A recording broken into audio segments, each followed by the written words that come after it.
ನಾನೇ ನೇರವಾಗಿ ಹೋಗುವುದಲ್ಲ. ಕೈಲಾಸದ ಎಳೆದು ಬಂದಂತಹ ಅದು ಗಣವೃಂದವೇ ಇದೆ ಈ ಹೊತ್ತಿನಲ್ಲಿ ಧರೆಯಲ್ಲಿ. ಅವರೇನು ಅವರ ಪರಾಕ್ರಮ ಏನೆಂದು ಪ್ರಪಂಚಕ್ಕೆ ಗೊತ್ತಾಗಬೇಕಾದ್ರೆ ನನ್ನೊಂದಿಗೆ ಅವರು ಬೇಕು.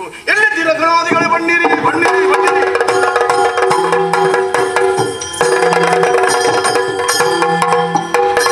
ಮಲರಾಯ, ಗುಳಿಗ, ಧೂಮಾದಿ, ರಕ್ತೇಶ್ವರಿ, ನೀವೆಲ್ಲರೂ ನನ್ನೊಂದಿಗೆ ಬಂದು ಮುಂದೇನೆ ಎಂಬುದನ್ನು ಪ್ರಶ್ನೆಯನ್ನು ಹಾಕ್ತಾ ಇದ್ದೀರಾ?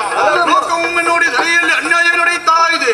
ಋಷಿ ಮುನಿಗಳಿಗೆ ಎಲ್ಲರಿಗೂ ಭಕ್ತರಿಗೆ ಭಯವನ್ನು ಕೊಟ್ಟಿದ್ದೇನು ನಿಜ. ಹಾಗಂತ ನಾವು ಮುಂದುವರಿಯಬೇಕು. ಕರ್ತವ್ಯ ನಮ್ಮನ್ನು ಕರೆಯುತ್ತಾ ಇದೆ ಕೈ ಬೀಸಿಕೊಂಡು. ಆ ಧರಣಿಯಲ್ಲಿದ್ದಂತ ಯಾವ ದೈತ್ಯರ ಮದುವೆ ಆಗಬೇಕು, ಧರೆ ಧರ್ಮ ಉಳಿಯಬೇಕು. ಅದಕ್ಕಾಗಿ ನೀವು ಮುಂದುವರಿಯಬೇಕು. ಆ ದೈತ್ಯರ ಸಂಕುಲವೆಲ್ಲವನ್ನು ಮುಂದೂಡಿದಾಗ ಉಂಧ್ಯಾಸುರ ಆ ವಣಾಸುರಲ್ಲಿ ತರದ ಹುಡುಕ್ತಾ ಇರ್ತೇನೆ. ನೀವೆಲ್ಲರೂ ಅವರೊಂದಿಗೆ ಯುದ್ಧ ಮಾಡೋದಕ್ಕೋಸ್ಕರ ಸಿದ್ಧರಾಗಿರಿ. ಚರುಳೋಣ.